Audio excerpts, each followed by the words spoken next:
Secretaría Científica de la Sociedad Peruana de Psicoanálisis les damos la bienvenida a esta conferencia.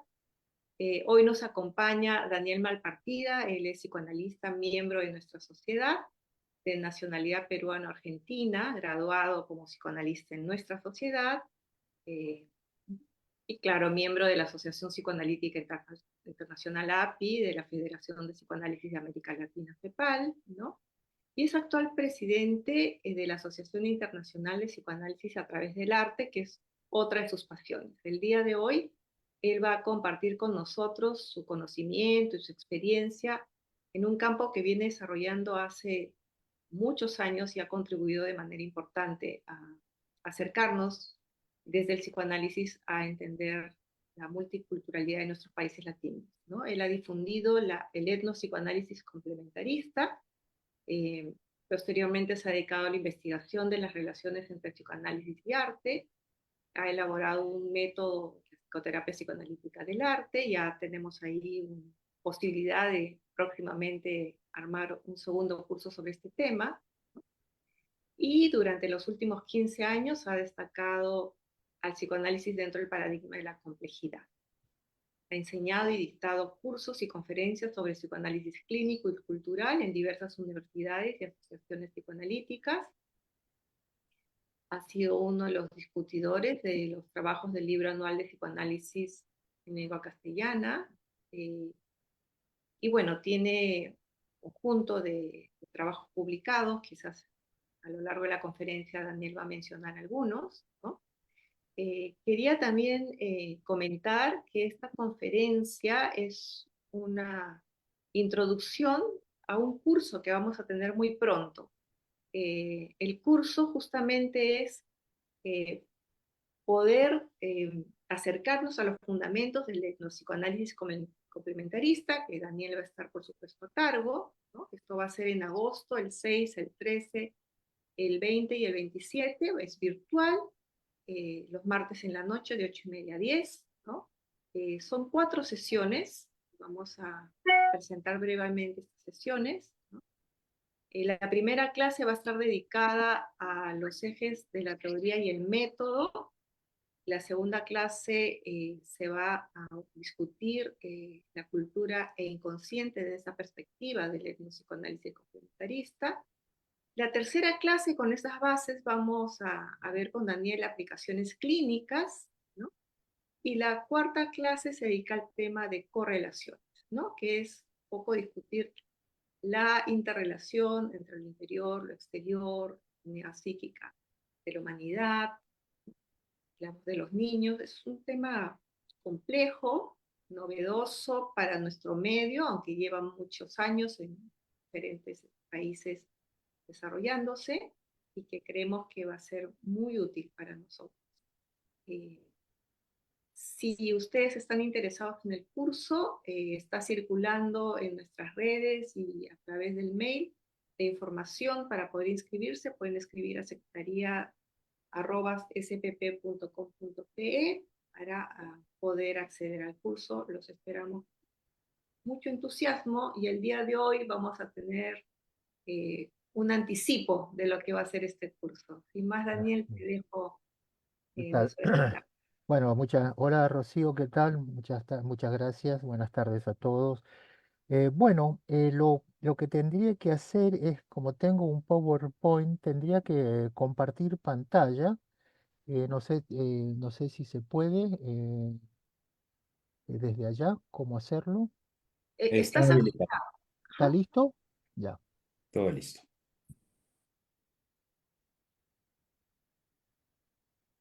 ya. A ver, compartir. Ahí está. Bueno, entonces vamos a hablar esta tarde un poco del inventor, quien creó el etnopsicoanálisis complementarista, y vamos a hacer vamos a ver algunos temas del seminario que empezará la primera o la segunda semana de agosto. El etnopsicoanálisis complementarista, creado por George Devereux, cabe dentro de lo que hoy se denomina el paradigma de la complejidad. El paradigma de la complejidad lo voy a explicar muy bien en la primera clase, pero ahora vamos a ver algo más. Pero antes que nada les voy a hablar del personaje. ¿Quién fue George Devereux?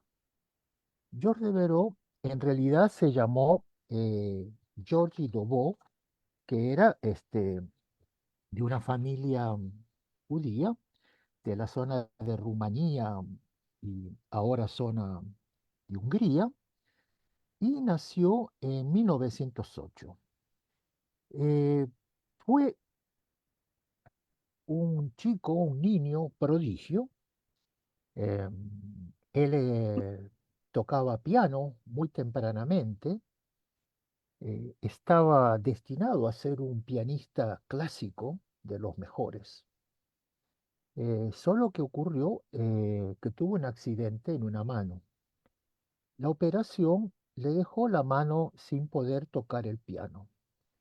Eh, Hoy, sin ese accidente, deberíamos estar hablando de un George Devereux, un célebre pianista de música clásica, y quizás no hablar de un George Devereux, un célebre psicoanalista que generó una nueva forma de hacer psicoanálisis. Él viajó a París, frecuentó, bueno, los círculos de la época y trabajó muy interesantemente este dato con Marie Curie, ¿se acuerdan ustedes? Y ahí él se puso en contacto con lo que hoy en día se llama la complejidad, es decir, los trabajos de Prigogine, los trabajos de, de, de Prigogine, de, de Freud, los trabajos de Rogen, donde ya en aquella época, 1900-1908, los científicos del área dura migraban a lo que ellos mismos le llamaban relación, pero eran científicos y básicamente físicos. Él se pone en relación y estudia y queda muy impactado con esta visión donde, por ejemplo, Heisenberg, otro físico, va a decir que un investigador no puede estar en dos lugares al mismo tiempo.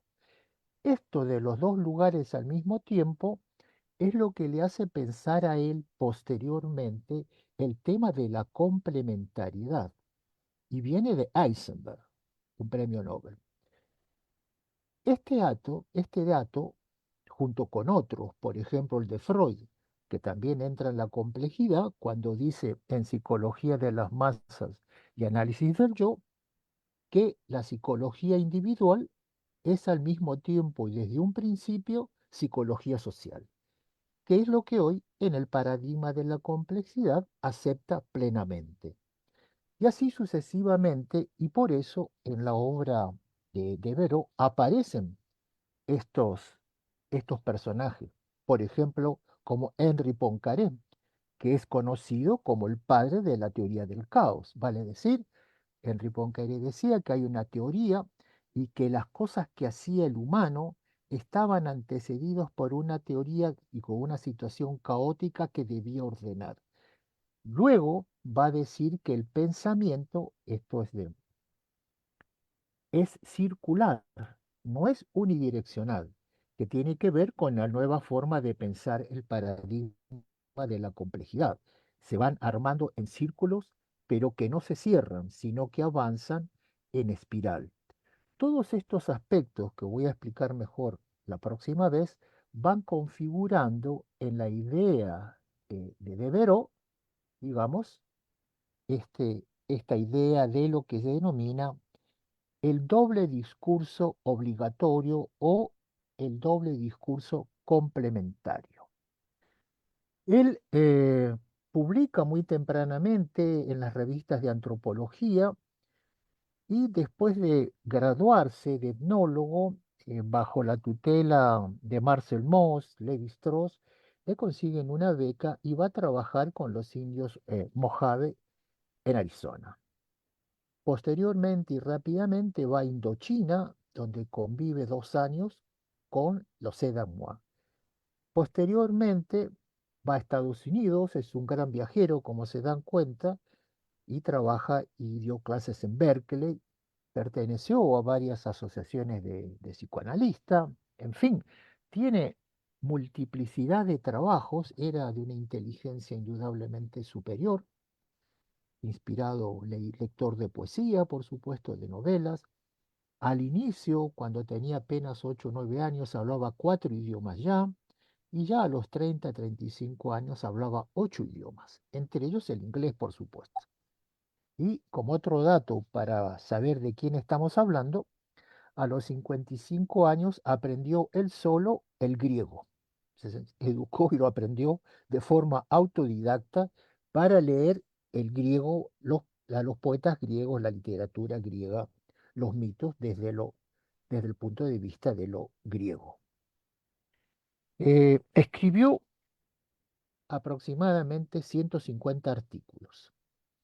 Cuando finalmente, después de andar por todo el mundo y enseñando en varios lugares, finalmente vuelve a Francia en 1964, lo llama Lévi-Strauss, Bastide, Rivet, grandes genios de la antropología, para que él se haga cargo de la cátedra de la Escuela de Altos Estudios de París, para que se haga cargo de la cátedra de etnopsiquiatría. Le llamaron ellos etnopsiquiatría, pero la verdad es que es etnopsicoanálisis. Finalmente, en esta corta deriva, eh, Georges de Berut nunca volvió al lugar de donde nació. Dijo que en su infancia se había sentido muy mal. Renunció al mundo judío, pero al parecer parece que no renunció tanto. Viajó permanentemente y en París, bueno, se enferma y él dice, bueno, que quemen mis cenizas y luego pide, y acá me mandaron un dato justamente que le leía a Rocío hace un rato del centro de entrenamiento Georges de Verot, que está en París, eh, pidió que lo incineraran en el cementerio parisino de Père Lachaise y a petición suyas, las cenizas fueron esparcidas en las tierras donde él había hecho su trabajo de campo, es decir, en las tierras de los indios de las llanuras, en Mojave, en el cementerio de Parker, en Arizona. Dice el biógrafo, en estas tierras del único pueblo con el que él se llegó a identificar plenamente. Esta es un poco el perfil de nuestro invitado, Georges de Veró. Tenemos algunas publicaciones en español, quizás las mejores, no todas. Están los ensayos de etnopsiquiatría general, que es en realidad etnopsicoanálisis. Está el gran libro donde está el método, etnopsicoanálisis complementarista. Está el gran libro de la ansiedad al método en las ciencias del comportamiento. Me detengo aquí, porque en sus largas noches y en su estadía con los Edamois, mucho antes que aparecieran los conceptos de contratransferencia en el psicoanálisis, él estaba pensando en el impacto que producía la escucha, la visión, el vivir en otra cultura en la mente del observador. Y empezó a elaborar muy tempranamente, como se llama, y hablaba de la perturbación en la mente del observador de lo que pasaba en esta relación del observador con la persona que está ahí. La idea de la contratransferencia apenas se había aparecido y él piensa, yo creo el primero, que hoy es un tema de debate. ¿Qué es primero, la transferencia o la contratransferencia? Y él va a decir y se inclina que es la contratransferencia. Es decir, que el impacto que tiene el observador, digo yo, terapeuta, psicoanalista, etnólogo, antropólogo, el impacto en la mente del observador es en primer lugar, lo que el observador debe tomar en cuenta para un tratamiento terapéutico o para recoger información de la cultura o de los lugares donde esté trabajando. Este libro de la ansiedad al método es un libro anticipado por su técnica, por su teoría, por sus postulados. Hay otro libro que se llama Baubo, la vulva mítica, donde en este caso es una divinidad griega, pero que tiene que ver con el buen humor, con la risa, con el chiste, con el pasarlo bien. Y entonces él dice ahí, por ejemplo, ¿no? Y pone énfasis en que el humor estaba muy relacionado también con las mujeres, no solo con los hombres, ¿no? Como los hombres son los que se ríen, son los que hacen bromas, y él va a decir, bueno, encuentra en esta representación femenina, que es muy hilarante, que es muy cómica, que también el humor está vinculado a la mujer y hay una serie. Está el libro Mujer y Mito, que también está en castellano, son los 4 o 5 que hay publicados de él, donde aborda los mitos básicamente griegos y, y va a decir y muestra cómo hay dioses griegos que tienen un aspecto femenino y cómo hay divinidades femeninas que tienen muchos aspectos masculinos, pero que son femeninas. Y él en ese momento estaba muy preocupado porque pensaba que en realidad la única manera que una cultura funcione es aceptar su diversidad y su complementariedad de lo masculino y de lo femenino, pero teniendo y expresando cada una su identidad. Bueno, acá tenemos un poco las imágenes de los libros en castellano, ¿no? Este es un libro anticipado que habla de todo el efecto contratransferencial en la observación. Aquí están los ensayos de etnopsiquiatría general y este es el libro que se llama La vulva mítica. Lo que ven acá, a la izquierda, es un retrato de George Devereux. Siempre fue una persona, se nota, triste, melancólica. Y a la derecha, la foto que ustedes ven es la entrada de ingreso al centro Georges Devereux, que está en París, que está acá a la derecha. Bien, entonces ahora vamos a ver algo sobre el complementarismo, a ver qué hora es. Sí. Henri Poincaré, él toma la idea de Henri Poincaré, que en pocas palabras, si un fenómeno admite una explicación, admitirá un cierto número de explicaciones, todas tan capaces como la primera de elucidar el problema en cuestión. Esto es una de las bases de la epistemología de Georges Devereux. Y entonces va a decir además que en el estudio del hombre es necesario, e incluso dice el obligatorio, explicar el fenómeno, costumbres, comportamiento, en fin, símbolos, sistemas de parentesco, también de otra manera. Y al explicarlo, decía él, complementariamente, es decir, no reduciendo el psicoanálisis a la antropología o la antropología al psicoanálisis, trazando las distinciones entre los discursos y determinando los emergentes, se evita el reduccionismo, el realismo ingenuo, en fin, el determinismo, el racionalismo, el positivismo, de que está impregnado tanto la ciencia como también el psicoanálisis por muchos años. Ya no, pero sí lo estuvo impregnado por el positivismo y el reduccionismo, donde, digamos, los psicoanalistas pensaban que solo analizaban el mundo interno y más aún, solo analizaban la fantasía sin tomar en cuenta las derivaciones y los impactos culturales en la mente de su analizado y en la mente del propio psicoanalista. Bueno, eso ha cambiado, pero ha cambiado en las últimas décadas. Esto que está diciendo él tiene por lo menos 50 años, por eso que era una persona muy anticipada a su época. Todo esto tiene que ver entonces, esta visión, que no es la única, con el paradigma de la complejidad, que también suelen llamar el paradigma relacional.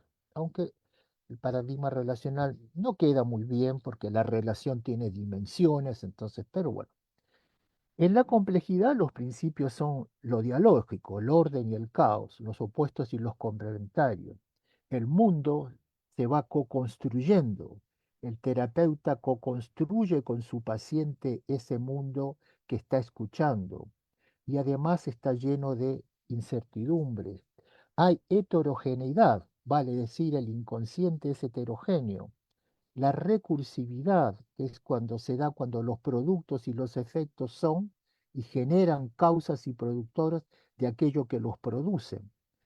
El principio hologramático, donde una parte, ¿no es cierto?, de algo contiene la información de la totalidad de ese algo. Bueno, no se puede concebir el todo sin las partes y tampoco se puede concebir las partes sin el todo. Esto es muy interesante porque siempre digo en las clases, ¿no? Pareciera que esto que estoy acá leyendo lo hubieran escrito los psicoanalistas. Para nosotros es bastante evidente, pero no. Lo escribieron varios premios Nobel que migraron del positivismo y del reduccionismo a la relación y al observador que observa autoobservándose, donde en realidad lo que hay son esto que estoy leyendo más relación y vínculo. Incluso científicos que vienen del área dura que pasaron a la relación dicen, ¿no es cierto?, que hay que privilegiar el vínculo por sobre la producción y por sobre las creaciones. Imagínense, ¿no? Sin embargo, bueno, estos principios vienen de los grandes físicos que son premios Nobel. Co-construcción. Entonces, el la co-construcción, la complejidad, el vínculo, la terceridad, la correlación, la co-creatividad son los actuales modelos científicos transdisciplinarios, de los que se nutren la antropología, la biología, la física, la medicina, el derecho, el arte, el psicoanálisis, entre otras. Ese es el paradigma que se está gestando, donde nos estamos dando una nueva forma de estar en el mundo. Acá hay una distinción muy importante porque es la teoría de base, la que uno estudia, la que va generando hechos. Por lo tanto, son complementarios y autosuficientes en su propio marco de referencia. Es decir, si yo soy antropólogo y estoy mirando un sistema o un ritual, una fantasía, una relación desde el punto de vista de la cultura y personalidad, voy a generar hechos que están determinados por mi propia teoría de base. Y como psicoanalista, y sobre el mismo fenómeno, voy a generar hechos a partir de mi experiencia, mi entrenamiento, por supuesto, y mi propia teoría de base. Y justamente por eso es que son complementarios, y cada uno se explica a sí mismo en su propio campo de trabajo.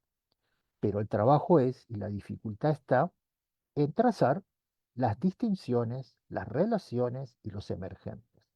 Y al mismo tiempo, por eso dice ahí abajo, correlación e independencia son características de lo complementario. Es decir, no hay reduccionismo, no hay positivismo, no hay, ¿no es cierto?, encerrar un discurso en el otro, sino por el contrario.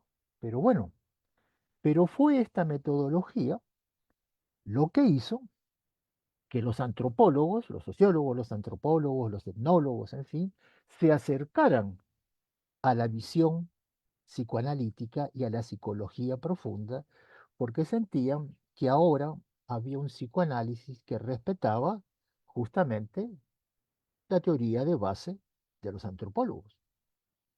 Y al mismo tiempo, Severo tenía ese otro problema, que los psicoanalistas resistían mucho el complementarismo porque, claro, estábamos en aquellos momentos donde la transferencia y lo simbólico era lo que funcionaba muchísimo en el psicoanálisis. Y él les estaba diciendo que tenían que abandonar esta forma de mirar a la persona y de la reducción y entrar a la complementariedad respetando los dos discursos. Bien, vamos a ver ahora como una especie de juego para entretenernos un poco, porque esto es difícil y es duro de entender. Vamos a ver ahora. Acá está. Lo que ustedes ven ahí es una imagen del centro cultista y el yacimiento arqueológico más importante del Perú, que se llama Chavín de Huántar. Tiene 2000 años de antigüedad, otros dicen que más. Ahora últimamente se han descubierto yacimientos arqueológicos, incluso más antiguos, pero nada tan importante como este porque allí están las matrices culturales de lo que sería la cultura andina hasta nuestros días. Lo que ven al final, ven ustedes un pórtico, ¿no es cierto? Y ven dos columnas, ¿verdad? Los ven al centro. Mírenlo bien, ahí está. Muy bien. Estas dos columnas las van a ver ahora así. Estas son dos columnas, son dos cilindros de piedra de aproximadamente 90 centímetros de diámetro, miden 2,30 de alto.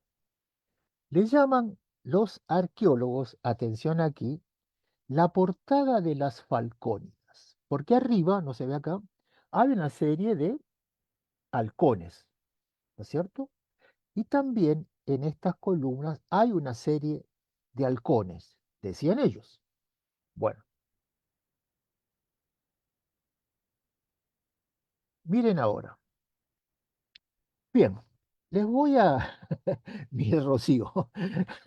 Miren, miren bien, miren, no le voy a decir nada, miren nomás, miren las dos columnas, presten atención a lo que están viendo.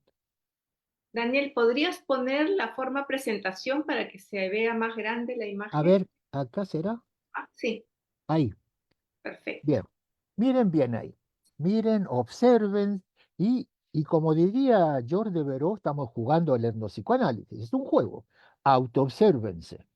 ¿Qué les provoca esto que están viendo? Ustedes no saben qué son, no importa, no hay que saberlo, pero hay que sentirlo. Observa. Bien, entonces, ahora, ¿cuál sería para cambiar acá? Ya, observaron, ¿no es cierto? Muy bien. Visión masculina, visión femenina.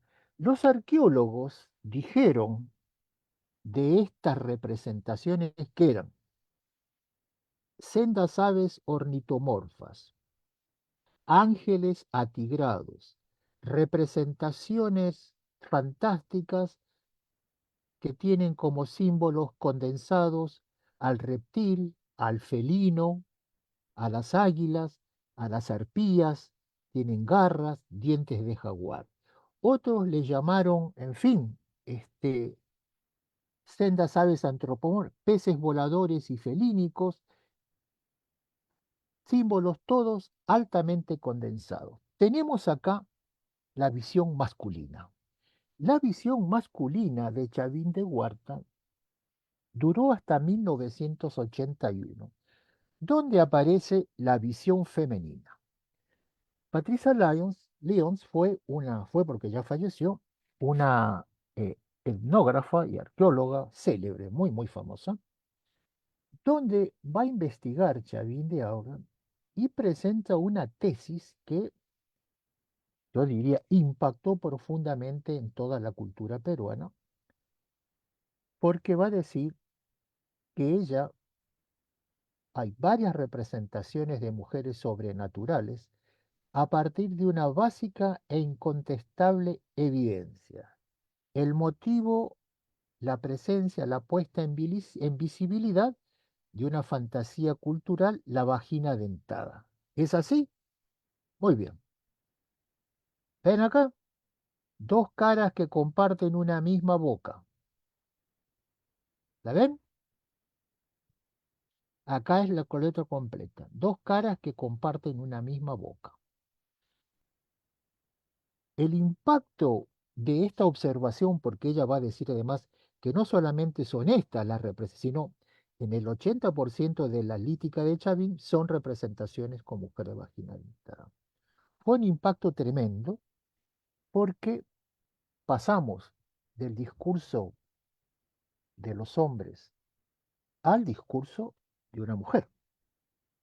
Y quien ve y distingue justamente este hecho es una mujer.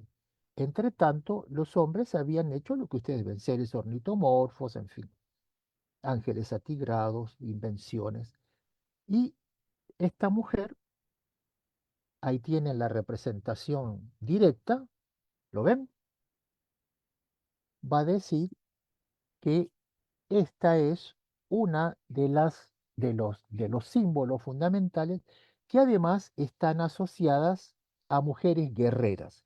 Ella toma la línea de la mujer guerrera, que vamos a ver ahora. Vamos a ver ahora el despliegue. Lo que están viendo acá es el despliegue en plano de las columnas. La de la izquierda, esta es lo que se llama una representación con un pene acolmillado. Ven que hay un colmillo a la altura de la boca. Y a la derecha está el tema que es como una presencia de halcón, tienen formas de serpiente, y acá está todo el tema de la vagina dentada con garbas. Entonces, ¿qué tenemos? Yo estaba ahí trabajando, tenemos ahí el discurso femenino, el discurso masculino. Entonces, este trabajo continúa porque, por supuesto, bueno, estamos en el discurso visual. Entonces me di a la tarea de buscar dónde encontrar otros motivos de esta representación. Y bueno, y entonces había que buscar en los mitos. Y en los mitos básicamente de la selva, aparecen varios episodios sobre este tema. Voy a contar uno solo a la pasada, ¿no? Por ejemplo, uno de los mitos de la selva aparece que la mujer que debe ser conquistada por un héroe tiene vagina dentada, pero la cosa cultural es que en la vagina no es que tiene dientes, tiene una piraña que dentro de la vagina, que el héroe tiene que conquistar. Pero bueno, pero esto sería el modelo cultural. Pero ¿qué es lo psicoanalítico en esto? Lo psicoanalítico es que cuando uno empieza a leer el mito, resulta que quien pone el pez con dientes en la vagina de la mujer es el padre de la mujer que pone en la vagina el pez. Es decir, que tenemos entonces que es el padre quien está interfiriendo para que la mujer, la hija en este caso, tuviera relaciones con un joven o con un joven héroe. Y el héroe tiene que entonces ingeniársela para conquistar a la mujer y pasar las pruebas para poder sacarle el pez con dientes de la vagina, pero al mismo tiempo tiene que pelearse con el padre y aparece toda la lucha transgeneracional o intergeneracional para poder conquistar a la mujer. Y tenemos como el sistema de parentesco nos produce en lo clásico este padre castrador, pero el mismo este padre que detenta el poder, este padre que no quiere que su hija tenga relaciones, y se produce detrás, por ejemplo, en el mito todo el tema del incesto. Cuando, por ejemplo, tienen que comer el pez que además representa lo fálico, etcétera, etcétera. En otros mitos aparece al revés, es decir, aparece una mujer que le dice al héroe cómo y qué hacer para conquistar a la mujer que tiene estos dientes en la vagina que fueron puestos por el padre. Entonces ahí tenemos toda una serie de aspectos psicoanalíticos. Siguió el trabajo que hice y entonces en un grupo de pintores, que fue al azar, eso lo hice acá en Santiago de Chile, les dije que simplemente, ¿cómo imaginan ustedes una vagina dentada? Y que me lo hicieran en 3 o 4 minutos, de la forma más rápida. Y entonces ahí tengo los datos y las imágenes de una vagina dentada inventada por pintores así al pasar. tal y como se les ocurrió. Bueno, está en el trabajo largo. Y para seguir con la cosa complementaria, faltan, por supuesto, las fantasías de los hombres cuando elaboran el temor a una vagina dentada, que tiene que ver con esos hombres que tienen eyaculación precoz, que tienen impotencia, que sienten o han tenido una vivencia con una mamá persecutora que los inhibió, y así sucesivamente. Pero también les pregunté a las mujeres, y entonces en un grupo de mujeres hablamos sobre este tema y había hombres también. Y entonces era muy interesante ver la reacción de los hombres, cómo reaccionaban a las imágenes, con risas, con nerviosismo, que no lo podían creer, y las mujeres miraban muy sorprendidas las reacciones de los hombres, ¿no? Porque si bien había una fantasía, la fantasía esta de la persecución, de la inhibición y de lo masculino era mucho más evidente con mayor nerviosismo que las mujeres. Las mujeres miraban, pero miraban, digamos, un poco más bien extrañada de la mujer, de la expresión de los hombres. Bueno, todo esto sigue así, digamos, y es así como se da el trabajo complementario de uno y de otro lado. Es algo que veremos en mayor detalle. Bien, otro de los aspectos importantes de George Devereux es la noción de inconsciente cultural, que para el caso de Latinoamérica es absolutamente fundamental y sobre todo la cultura andina. La cultura andina, como ustedes saben, se extiende por del sur de Colombia, todo Ecuador, todo Perú, todo Bolivia, norte de Chile y todo el norte de Argentina. Eso está considerado como la cultura panandina, cultura andina. Bien, el inconsciente cultural, va a decir George Devereux, está configurado, ¿no es cierto? Lo normal, el inconsciente está aquello, el inconsciente no reprimido, está configurado por todo aquello que nunca ha sido inconsciente. Eso sería el campo de las últimas investigaciones. Pero el inconsciente cultural de una persona, y eso es lo que nos interesa, es aquel inconsciente, aquel segmento que tiene en común o que comparte con la mayoría de los integrantes de su cultura. Es decir, ahí en ese inconsciente es un inconsciente, y miren qué interesante acá nuevamente, es transgeneracional. Nuevamente, ¿no? Lo transgeneracional en psicoanálisis, bueno, tiene en los últimos 20 años, 30 años ha tenido, digamos, pero sobre todo en los últimos 20 años ha sido muy importante. Él ya estaba pensando que este inconsciente cultural además se transmite como se transmite la cultura, pero como se transmite la cultura tiene que ver, por supuesto, con la visión cultural antropológica. Pero él va a decir que es transgeneracional, no intergeneracional, y que va pasando de generación en generación, y en realidad no solo va pasando de generación en generación, sino que va pasando de, de segmento histórico en segmento histórico, como bien puede probarse en el caso de la cultura andina, donde, por ejemplo, hay símbolos que los encontramos en el ámbito andino incaico, preincaico, y que coexisten hoy en día. Entonces él va a decir que este inconsciente se desplaza, como se desplaza el inconsciente, es transgeneracional y lo va a componer todo lo que conforme con las exigencias de su cultura.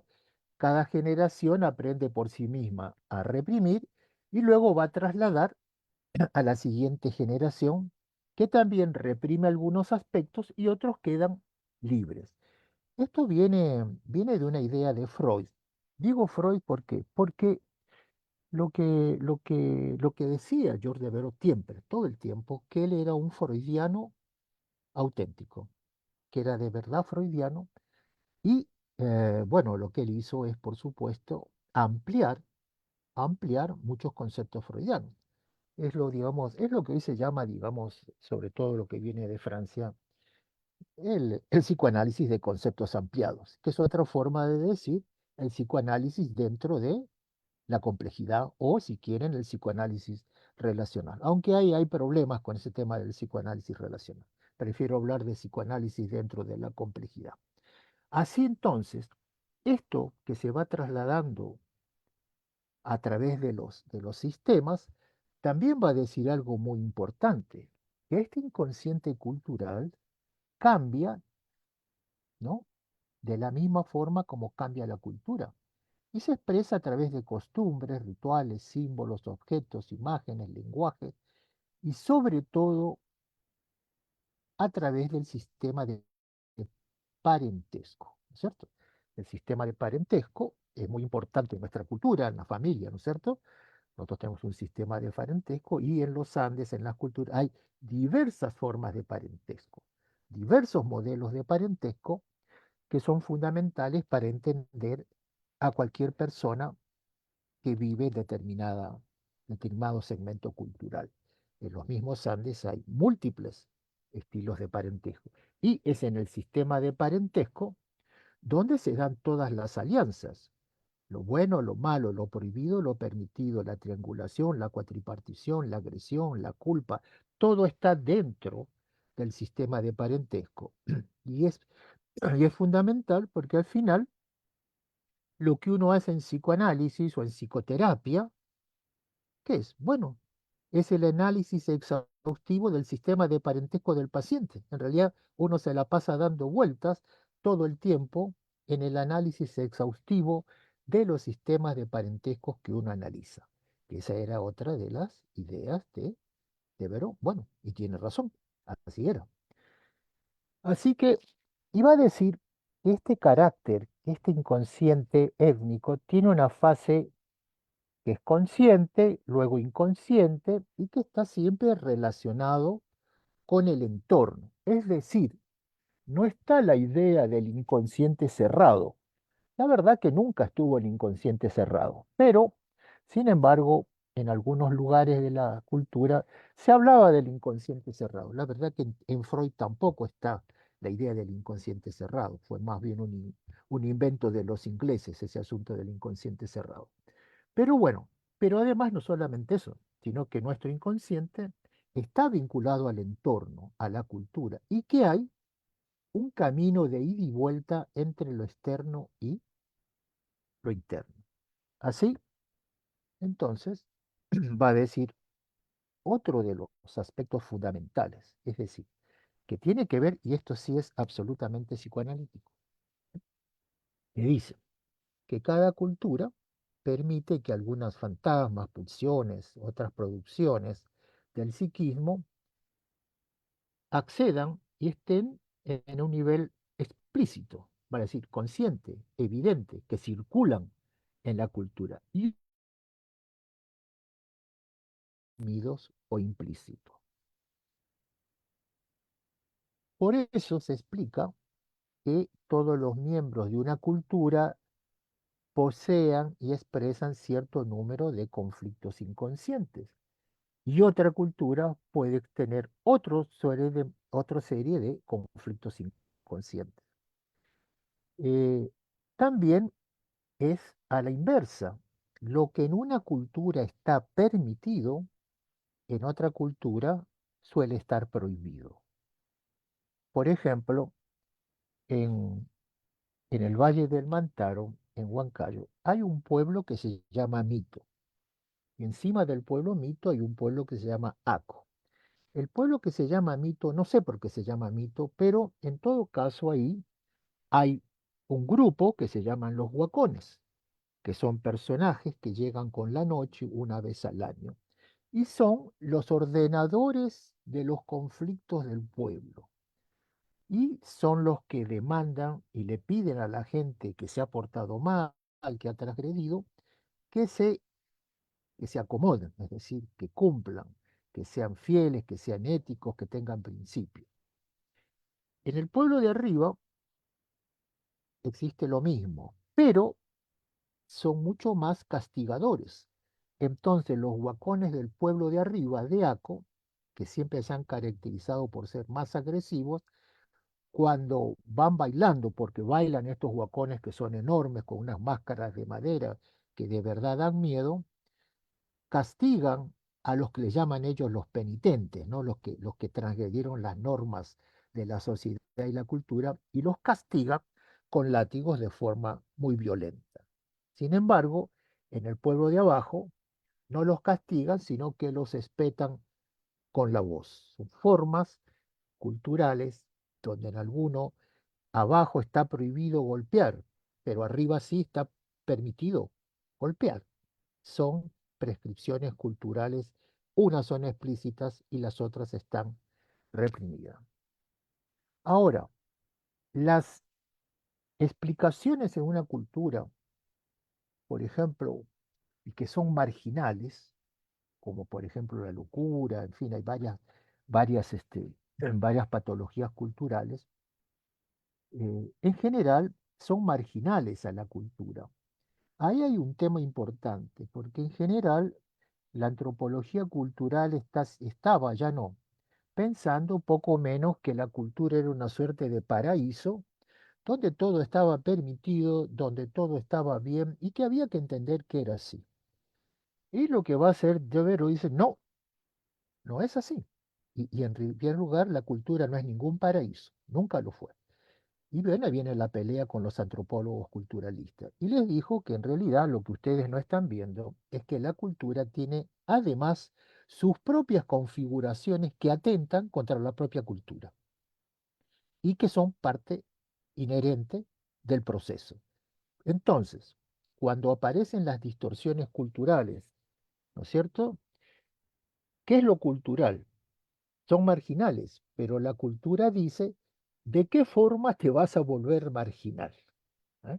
Es decir, si en una localidad de Pomata, Pomata significa puma en Aymara, te vas a volver loco, la cultura tiene, entre comillas, el escrito de la forma en que te vas a volver loco. Es decir, eres loco, eres opuesto al ideal de la cultura y al mismo tiempo la cultura te dice, te vas a volver loco de esta forma. Eso es el elemento cultural importante de lo que habla Devereux en todo este etnopsicoanálisis complementario. A ver, no sé qué hora es, voy a ver. Ya, es 8:04. Entonces, dice Devereux, toda sociedad lleva consigo no solo aspectos, bueno, como acabo de decir, funcionales, que afirma, mantiene su identidad, sino y también un cierto número de defensas, dogmas, costumbres, conductas, actuaciones, si quieren, patologías, movimientos que niegan, boicotean, contradicen las operaciones y las estructuras esenciales del grupo. Incluso pueden amenazar su existencia. Bueno, esto fue, Rocío, el punto de pelea con los culturalistas. No se fue, pero una pelea a muerte. Nunca se dio y nunca lo convencieron de lo contrario. Entonces, lo que le acabo de decir, es decir, una persona grupo puede ser antisocial de una manera socialmente, culturalmente permitida. ¿No es cierto? Un ejemplo terrible es lo que está pasando en presente, ¿no es cierto? El fanatismo neoliberal que está en guerra contra la democracia, ¿no es cierto? Tenemos, el mismo Perú en este momento tenemos un grupo de fanáticos neoliberales en el Congreso que están en guerra contra la democracia.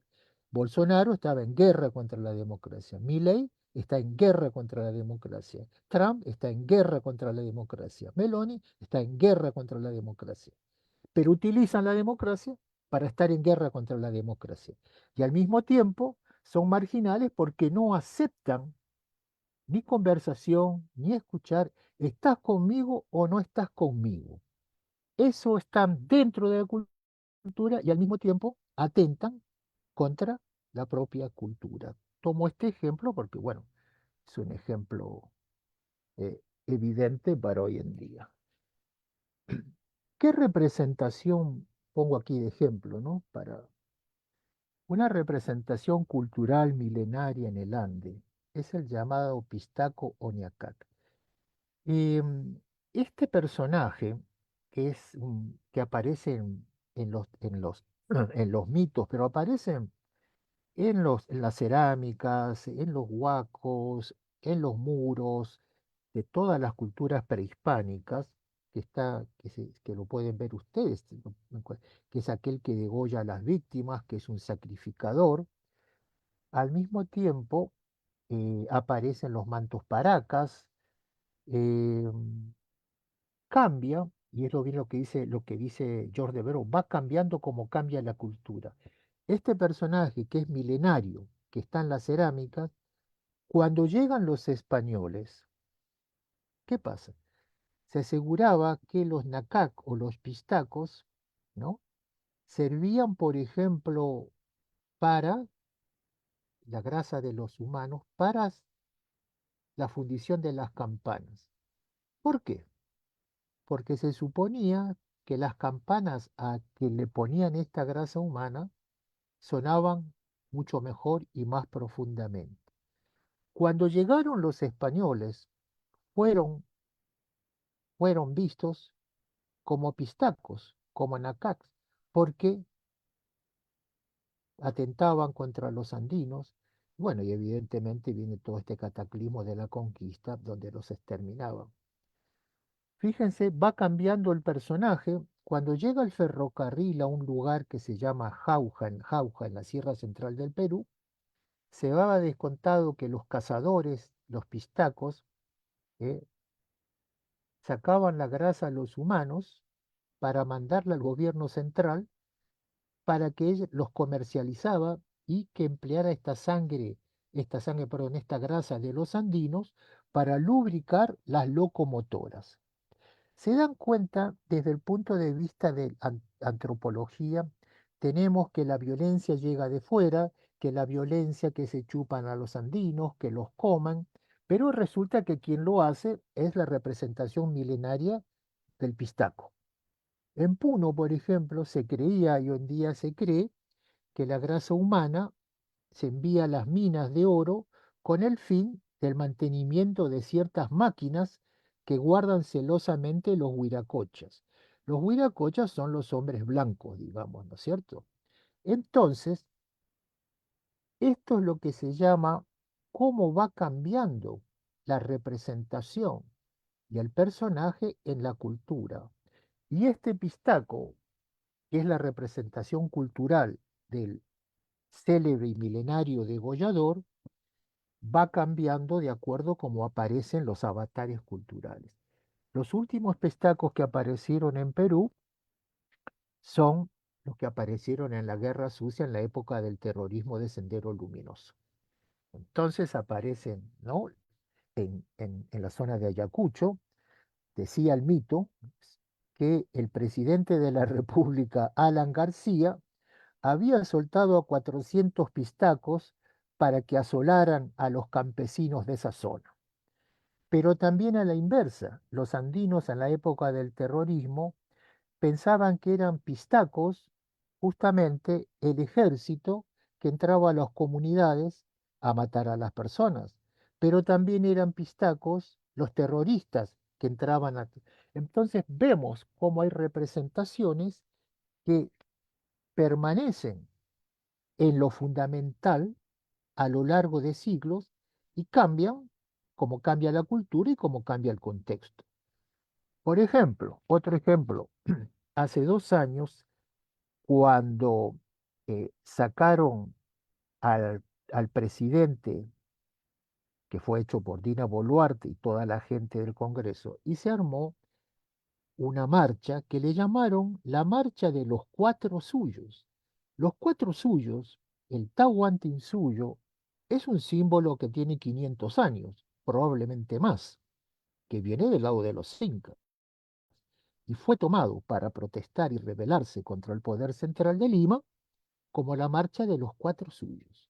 Emergió lo cultural que estaba dormido en la cultura, entre otros tantos símbolos. Y entonces ahí está cómo la cultura va cambiando, pero es el inconsciente el que emerge. Por eso es que, decía Devereux, el inconsciente cultural va cambiando como cambia la cultura y bueno, y ponía sus ejemplos.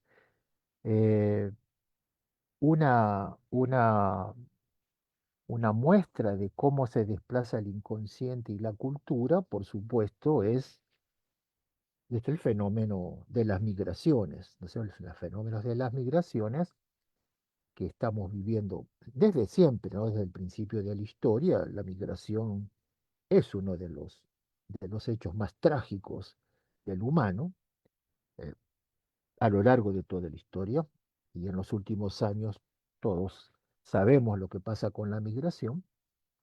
En el Perú están las famosas célebres migraciones de la sierra a la ciudad.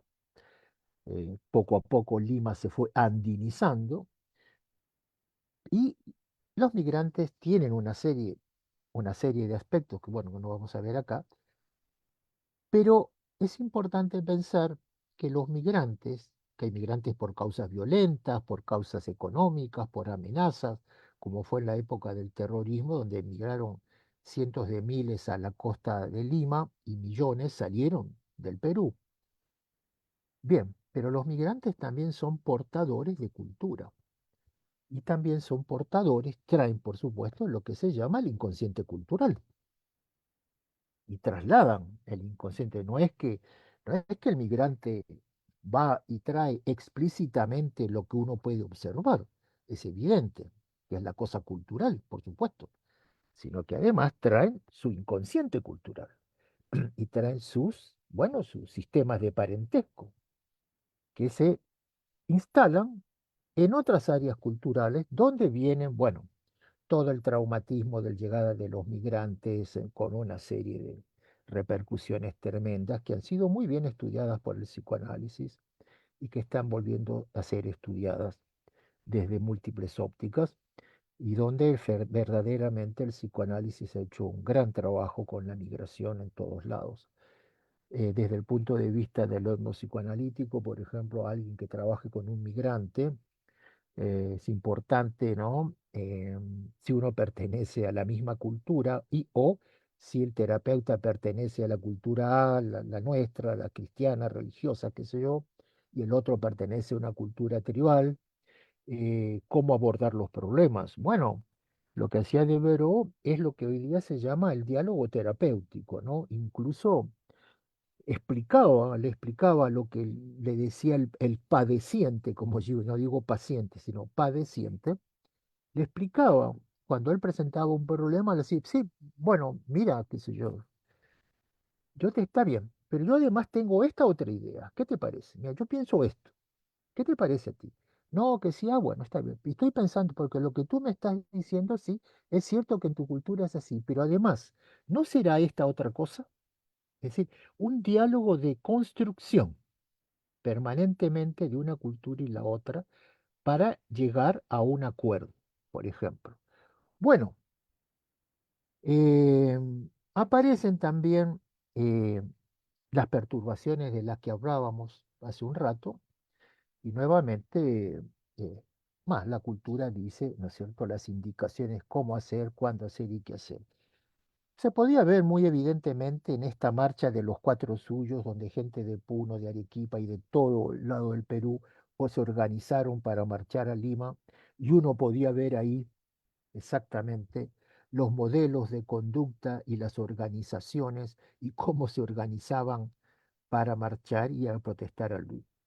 Eran, en fin, estaban ahí, recuerdo algo que fue bastante tremendo, ¿no? De repente, la serie de mujeres con sus niños en las espaldas estaban protestando y por supuesto la policía las atacó, y entonces un ministro, no recuerdo cuál, que efectivamente no conoce nada, dijo que bueno, que estas mujeres eran como animales porque exponían a sus hijos a que los maltrataran, por supuesto. Claro, es lo que él decía. Por supuesto que no sabía que llevar a los bebés en las espaldas con las gillas es una situación absolutamente cultural, qué sé yo, ancestral, y que están acostumbradas a trabajar con los niños en las espaldas, ir y venir y pelear incluso. Eso es un buen ejemplo de lo que es una mirada denigrativa de la cultura o la ignorancia de alguien que no sabe. Bueno, eh, así también entonces hay estas modelaciones culturales, hay neurosis culturales, psicosis culturales, es lo que le llama Devereux el loco por asignación, cuando dice te vas a portar mal, tienes que portarte mal de esta manera. Esto es, digamos, un poco lo que vamos a ver en el próximo.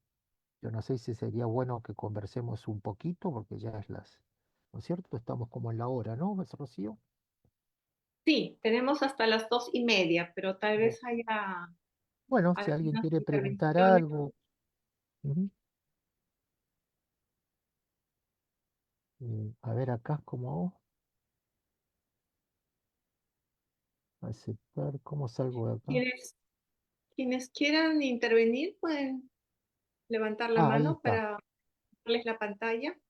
Sí, ahí está.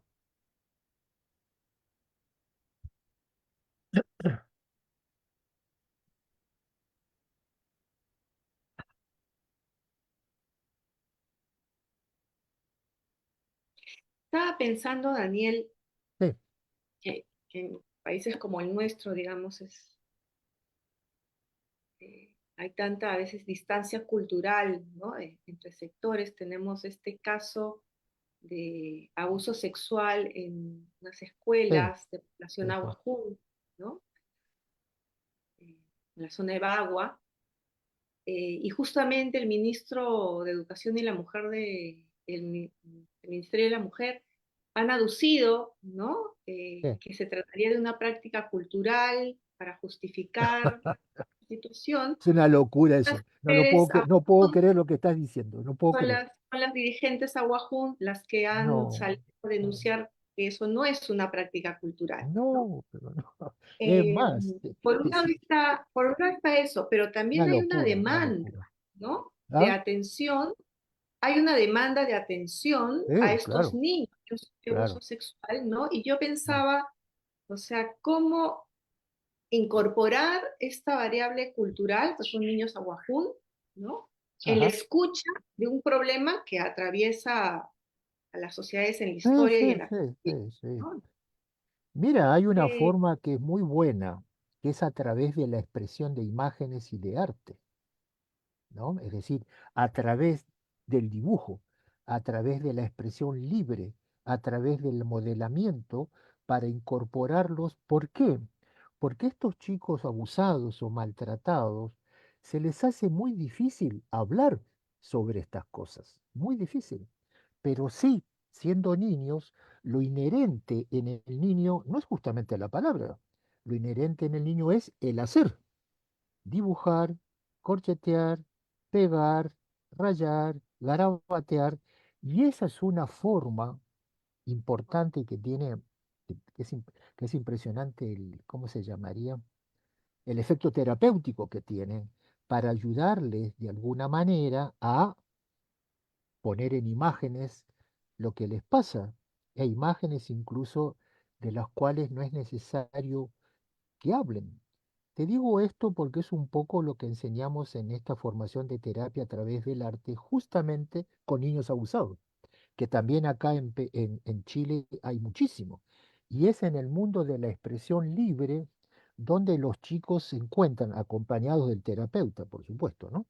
Donde encuentran una posibilidad de reparación hasta cierto punto.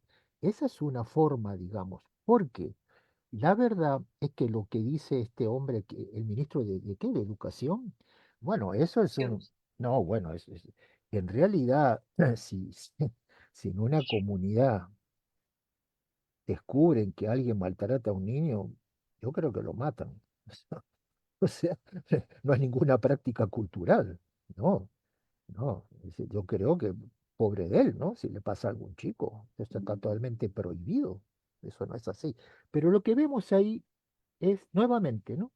Esta separación entre justamente una cultura y una mirada cultural denigrativa sobre otra cultura, pero peor aún, el desconocimiento de esa cultura. ¿Cómo va a decir que es una práctica cultural, no lo es. Y si lo fuera, bueno, sería un poco lo que acabamos de ver, ¿no es cierto? Es una práctica que está prohibida y que es sancionada, pero no tengo ninguna noticia de que eso sea una práctica cultural en ningún lado en realidad. Entonces ahí simplemente nos estamos encontrando con algo que ha pasado en el Perú desde siempre, ¿no? Un poco cuando este otro dice, la mujer estaba marchando con su hijo a la espalda y era un animal porque la mujer marchaba con su hijo a la espalda. Es decir, desconocimiento absoluto de lo que es la cultura, en este caso la cultura andina. Así que hay muchas cosas que se pueden hacer con los chicos a través de la expresión espontánea. Y luego paulatinamente ir llevándolos a que puedan hablar y conversar sobre lo que pasó. La reparación a través de la expresión de arte es muy importante porque tiene que ver con el acto de hacer. Y cuando está uno reparando afuera, evidentemente también estás reparando el objeto o la herida dentro. Y lo hace, y esto es el otro aspecto importante, a través del acto creativo. Y eso tiene un poder terapéutico formidable. Esa es una de las formas, que es la forma, bueno, que yo conozco, por supuesto, y que se puede hacer en cualquier cultura, ¿no? Accediendo a la creatividad, a los juegos, por ejemplo, ¿no? Eso es una forma muy, muy interesante de hacer, de abordar. Acá también hay mucho problema con eso, uf, mucho, mucho. Acá hay, no sé, hay una institución que se llama Sename, que es casi donde maltratan, abusan a los chicos, en fin, es una suerte de infierno denunciado, donde hubo una denuncia donde a lo largo de 10 años murieron por una u otra causa más de 1000 niños, imagínate. Se supo, bueno, hubo un gran escándalo, pero no pasó nada, nada. Porque, bueno, porque sobre el niño, bueno, ahí viene todo un tema interesante que abordó Devereux y Raskowski, que tiene que ver con el filicidio, es decir, la cultura gerontocrática ve a los chicos, bueno, como objetos de uso, de abuso, de maltrato, de objetos de satisfacción de deseos, pero al mismo tiempo ocultan los deseos e incluso pueden culpar al niño de que hayan ocurrido así las cosas. Acá acabo de leer hace 10 días que un juez dijo que una chica había provocado al abusador de que la abusara, ¿no? Un juez, un juez.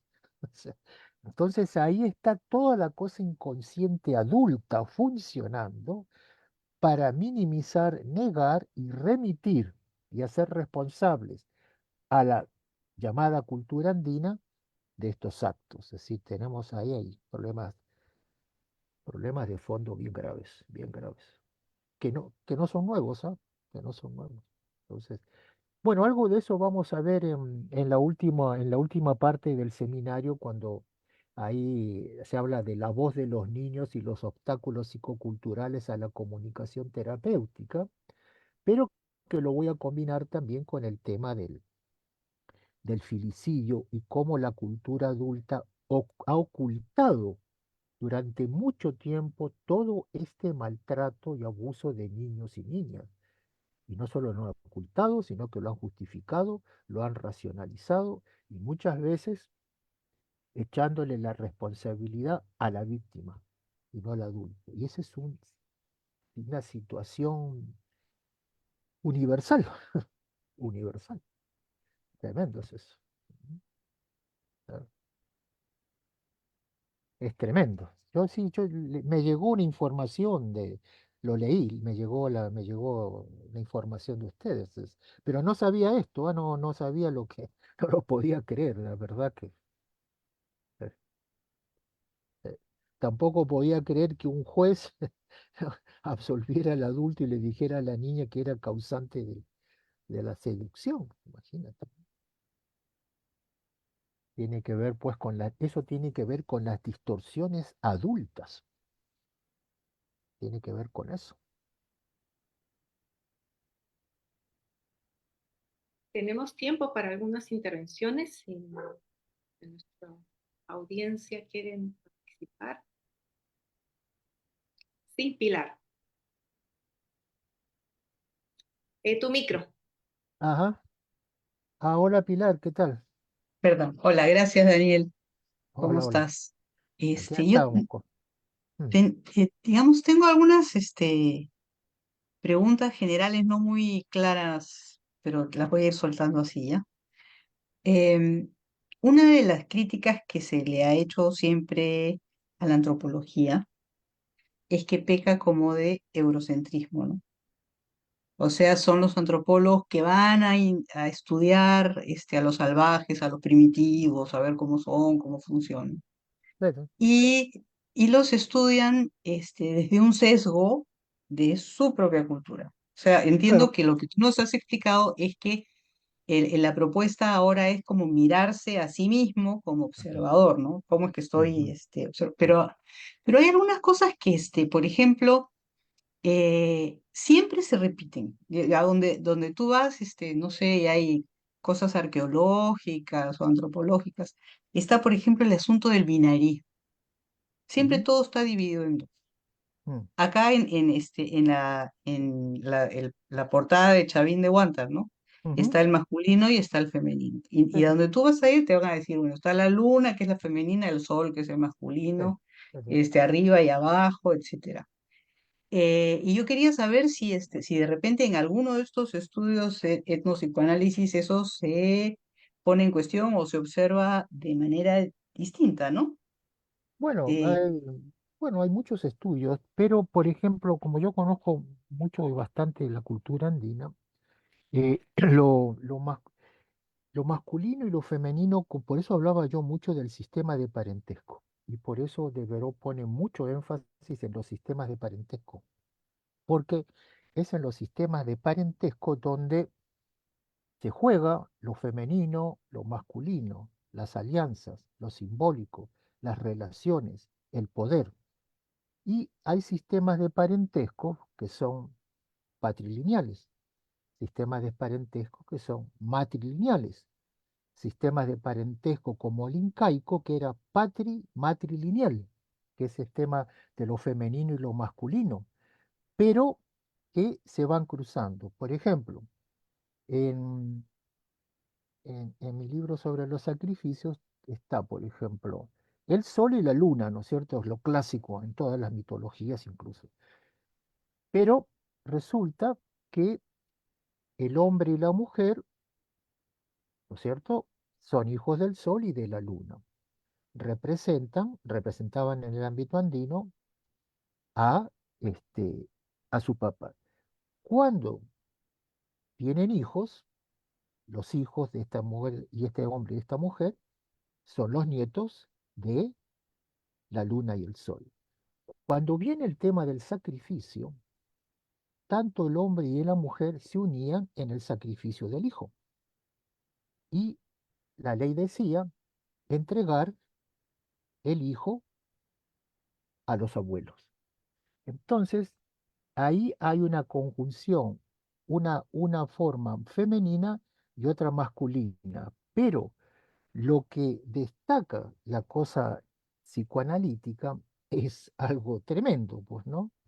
Que los dioses y los padres son lo mismo, demandan el sacrificio o el filicidio de los hijos para determinadas cosas. La racionalización puede ser la sequía, que todos conocemos, temblores, ¿no es cierto?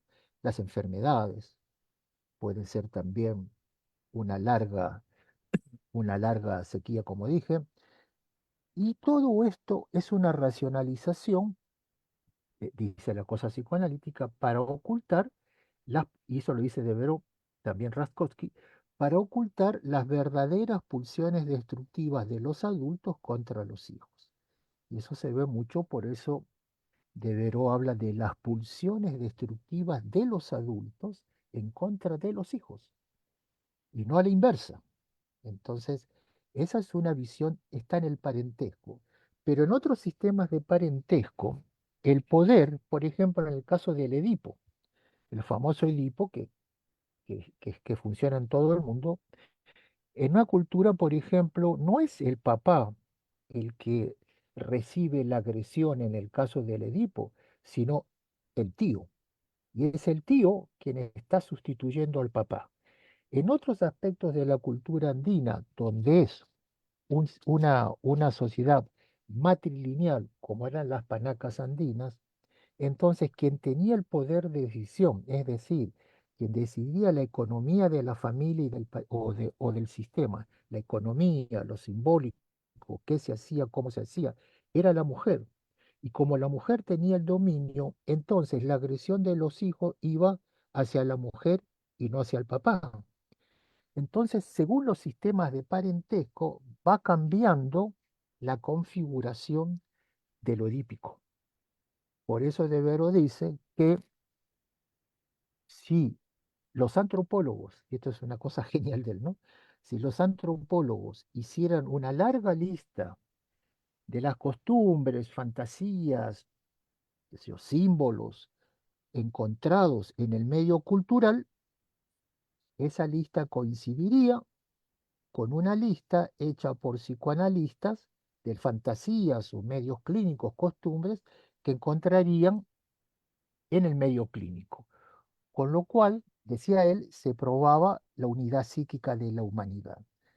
Pero resulta que la cosa es aún más compleja, como explicaba un poquito ahí, es que en algunas culturas lo prohibido está permitido y en otras culturas lo reprimido no está permitido. Entonces, y él decía, y efectivamente, hay costumbres que están actualizadas en la cultura A y en la cultura B están absolutamente prohibidas, están en estado latente. Entonces, estos son los aportes, digamos, fundamentales. Y la mirada que tiene, digamos, el etnopsicoanálisis de la cosa culturalista, bueno, como lo acabo de decir, no es justamente de la cultura como un paraíso, ¿ah? Porque la cultura no es ningún paraíso.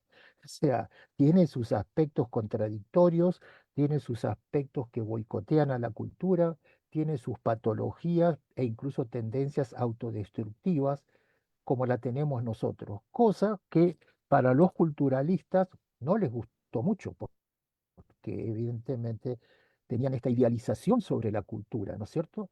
Donde todo estaba explicado porque era cultural. Bueno, sí, es cultural, pero eso no quiere decir que porque es cultural sea bueno. No todo lo cultural es bueno. Pero entonces ahí es donde se armó la discusión, digamos, con la cosa etnopsicoanalítica, ¿no? Mira, yo estaba más bien recogiendo algo que tú has dicho sobre, no sé si es de Devereux o de quién, que hay una modelación cultural Claro. de lo que se permite aflorar y lo que se tiene que reprimir cada vez, ¿no? Entonces, una cosa que se observa últimamente es como que hay un afloramiento, ¿se dice afloramiento o afloramiento? De identidades de género no Ah, sí, binarias. sí, sí, sí. Ya, pero entonces, pero digamos, toda la historia de la antropología previa es como que ha funcionado con esta Ah, no, claro, concepción claro, sí, es binaria. binaria. Ah, sí, sí, sí, sí, Entonces, absolutamente. Sí, sí. yo lo que quería saber es si hay algo que se haya Ah, ya entiendo, estudiado o entiendo. Yo creo que no visto. entendí la pregunta. Ah, sí, sí, sí. Ajá, No, claro, yo creo que no entendía. No, no. Yo, hasta ahora que yo conozco un estudio serio de antropología, como la que tú dices, yo no conozco ninguno. Estoy seguro que se están haciendo, pero todo el tema de las neoparentalidades, las neosexualidades, todo esto, yo no conozco nada. Lo que tiene de Veró que es muy interesante, ¿no? Es lo que acabo de decir. Y él pone varios ejemplos y que también se puede ver en el ámbito andino, me acuerdo en las fiestas taurinas, donde aparecen los hombres disfrazados de mujeres, ¿no? Y haciendo el papel de una mujer, y están disfrazados y se comportan como mujeres. Es decir, emerge lo que se llama esta bisexualidad, que todos tenemos, por supuesto, eso sí lo conozco, y De Veró habla de eso. Y entonces juegan y están vestidos de mujeres y se ríen y emerge esta parte femenina del hombre de forma explícita, y luego, por supuesto, esto vuelve a hundirse y vuelve a la persona a ser lo que es. Pero, y eso es muy interesante porque ahí, bueno, ahí sí hay estudios muy interesantes, pero que no abordan eso, donde está este juego de estos hombres que pueden, no sé, de alguna manera, mostrar su feminidad. Pero ¿cómo la muestran? En el modelamiento cultural. Dicen, tú te vas a vestir de esta forma, vas a hacer esta forma, está en la cultura, y te vas a comportar de esta forma en esta fiesta, en este ritual. No lo puedes hacer cuando tú quieras. Ahí está la cosa cultural. No, no, o sea, tú no puedes vestirte de mujer e ir por la calle cualquier día. Eso no, eso está prohibido. Está permitido en los determinados rituales. Eso sí. Y ahí viene la cosa, por eso dice, la cultura te dice cómo, cuándo y dónde. Pero si lo haces a contramarcha de la cultura, bueno, por supuesto que puede hacerlo. Pero entonces eres marginal respecto a tu propia cultura. Eso, hasta ahí llegamos. ¿Te das cuenta? Ahí El, Lili Cedrón nos está indicando que hay un trabajo de Roselvira Belaunde, yo tengo el libro justo aquí, ¿no? ajá, ya. Que es sobre sexualidad en sexualidades amazónicas, bien interesante para los que están Ah, claro, ya, ya. ¿Y qué em, dice? Lili Cedrón de nuestro grupo nos señala, ¿no? Que hay este texto de Luis Elvira Belaunde que estudia, digamos, la diversidad sexual en comunidades Shipibo. Es un libro bien interesante porque es Sí, sí, cómo se entiende la sexualidad en comunidades amazónicas, ¿no? Y la homosexualidad claro, también. ya. Es un libro apasionante, cómo interviene en Y la bueno, seguro, educación, ¿ya? en los jóvenes, ¿no? Eh, Ujú, Estaba pensando también en estas modalidades de encuentros y desencuentros desde los referentes culturales en la clínica, ¿no? Yo recordaba que en trabajando con comunidades andinas en Cusco, ¿no? ujú, Capacitando a promotoras para que puedan atender personas que habían sufrido violencia de género, ¿no? Sexual, psicológica, económica, le incidíamos mucho en el tema de la privacidad, el espacio íntimo, casi lo ya, secreto, ¿no? claro. Y el proyecto contemplaba una oficina donde pudieran acoger, ¿no? Ujú, Pero cuando hicimos las visitas, ¿no? Ellas no atendían dentro de la oficina, ujú, atendían fuera de la oficina al sol, ¿no? ajá, Y todo el equipo atendía el caso, o sea, tenías 4, 5 promotores, varones y mujeres que también pidieron que fueran equipos mixtos, ¿no? claro. Y todos ellos escuchaban a la persona, ¿no? Al aire libre. Claro, interesante. Entonces, claro, eso para la psicología, ¿no? Occidental es un peligro Porque, porque no estás dándole el espacio de intimidad que se claro, supone debe claro, tener un sí, tema sí, tratado. sí. Conversando con ellos nos decían que no, que al No, pues, contrario, era ofrecerle un espacio de red social, de claro, confianza, y claro, además entrar en la oficina era lo secreto, lo oscuro, lo prohibido. Hacerlo fuera de la oficina era a la luz del sol, con el ajá, calor del sol, con la... Entonces, ajá, ¿cómo claro. hay códigos culturales que Bueno, pueden ese, sí, sí, significar sí, sí, cuidados, sí, ¿no? sí, Y sí, hay que atender un poco esas diferencias, claro, porque si uno no claro. puede violentar el proceso, ¿no? Claro, bueno, ahí lo que pasa es que si hay problemas, hay problemas en el observador. Vale decir, en este caso el terapeuta, que no conoce la cultura o conoce poco de la cultura, por un lado. Pero puede haber un problema aún más grave, que es el prejuicio del observador y creer que solamente la terapia puede realizarse en un espacio, setting, campo de trabajo, etcétera, y que solamente la terapia puede realizarse ahí. Pues la verdad es que no. Miren, yo trabajé en los años 90 con César Rodríguez Rabanal. Él trajo un proyecto de la Escuela de Frankfurt para hacer psicoanálisis en las áreas marginales y pobres de Lima. Y lo que querían probar la gente de Frankfurt era si el psicoanálisis funcionaba un poco como Devereux en cualquier cultura. Pero incluso fueron aún mucho más estrictos que Devereux. Ni siquiera se plantearon el hecho de la cultura, pero como una estrategia, obviamente, ¿no? No, no es que no lo supieron. Y entonces pero sí trabajaban básicamente con la relación y la transferencia y sobre todo la contratransferencia. Y hacíamos esta terapia sentados a las afueras de las casas o en las casas con el piso de tierra, íbamos nosotros hacia allá. En aquel momento era Comas, que era un lugar en aquel momento muy pobre, pero muy pobre. Recuerdo que en estas cacerías donde hacíamos la terapia, enterraban a su gente en un cerro de arena, no tenían cementerio. Nunca me voy a olvidar. Y la sorpresa era que sí funcionaba, funcionaba. Pero más, fíjate, ni siquiera con modificaciones a la técnica. Es decir, alemanes, pues vamos a hacer una cosa, a ver si resulta. Absolutamente psicoanalítica, pero pura. Funcionó, funcionó. Pero ¿qué pasaba? Que no estaba el prejuicio de cómo debía ser la cosa. Es decir, el Ujú, setting, la neutralidad, comprenderás que mm. obviamente no había ninguna neutralidad, ¿no? Por supuesto, desde el momento que uno hay... Bueno, y pasaban cosas muy interesantes en la contratransferencia y lo que les pasaban a ella. Me acabo de acordar, gracias por hacerme acordar. Mira, una vez llegamos y donde hacíamos las terapias, que era una casa que nos habían prestado, nos dejaron un gran regalo. El regalo fue que rodearon toda la casa donde trabajábamos con ellos y afuera de basura. ¿Entiendes, no? Sí, toda la cuestión interna, o sea, nos dejaron alrededor de la casa.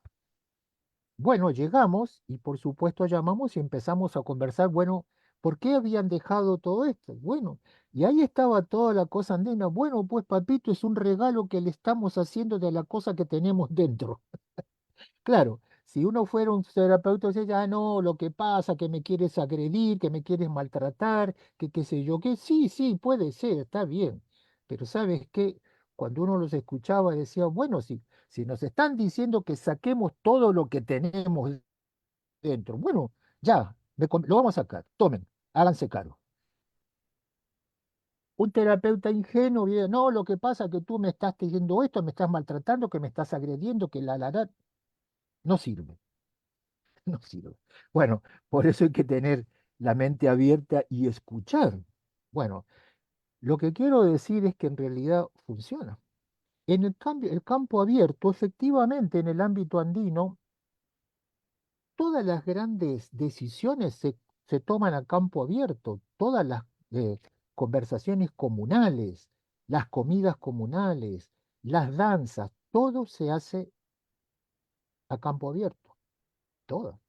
¿No es cierto? Lo íntimo, lo que es íntimo para nosotros, no necesariamente es tan íntimo para ellos, son como espacios. Código, Sí, sí, código. entonces, esto es muy interesante porque es el terapeuta quien tiene que estar despierto y quien tiene que... Ahora tenemos otra cosa. Miren, Devereux siempre decía y hablaba para los antropólogos que los antropólogos deberían tener una terapia y que en rigor eran los primeros objetos de la transferencia, no, de su propia contratransferencia, de lo que ellos sentían o imaginaban, y que esos datos deberían ser fundamentales para recopilar adecuadamente los datos etnológicos, es decir, incluir este aspecto dentro. Pero los culturalistas sumergidos en ese paradigma positivista, ya no, porque en realidad esto no es objetivo. No, pues evidentemente no es objetivo. O sea, bueno, y ahí vienen las discusiones metodológicas, ¿no? Entre el objetivo, y entonces lo que va a hacer de Veró es, antes que nadie, fíjense, es justamente no, es al revés. En realidad, el primer dato del etnólogo y del psicoanalista no es la transferencia, es la contratransferencia. Y dice algo tremendo para la época, que la contratransferencia es anterior a la transferencia. Imag- Ahora, por supuesto que te imaginas qué le valió eso, ¿no? Bueno, le valió que los psicoanalistas no lo pescaran, pues, no, no, porque ahí estaba desarmando el modelo puro. Entonces, le valió la soledad complementaria. Sí, es decir, sí, durante muchos años no lo pescaron hasta que, bueno, finalmente sí, pero se adelantó con todo el tema de la contratransferencia. Hoy en día hablamos, bueno, hoy en día todavía están discutiendo, ¿será antes la contratransferencia? Bueno, es relacional, ay, y mucha gente todavía se complica, imagínate. Y él escribió esto hace, qué sé yo, 40 años, 50 años. Entonces tenía... Bueno, todas estas son las cosas que vamos a ver. Nora, los invitamos, los animamos a participar de este interesante curso que vamos a tener comenzando en agosto con Daniel. Vamos a tenerlo en 4 sesiones, así es que los esperamos a todos. Muchas gracias, Muy Daniel. bien. Muchas gracias, Rocío. Gracias a todos por estar acá. Hasta luego, hasta luego. Chao, hasta luego.